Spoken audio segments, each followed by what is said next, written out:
Can you find the differences among these three pictures? You guessed it right.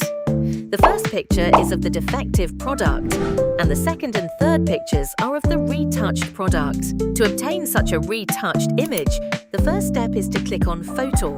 Scroll down to enter the Growth Visuals interface. Find the Product Retouching function. Upload images of defective products. Then select the product category. Choose the first retouching mode. Then click the Generate button. The retouched image is now complete. You can also click on the small icon at the bottom right of the image to view the before and after comparison effect. Now we use the second retouching mode. A retouched image with the original background retained has been generated. In addition, you can choose other types of goods, such as jewelry and plush toys.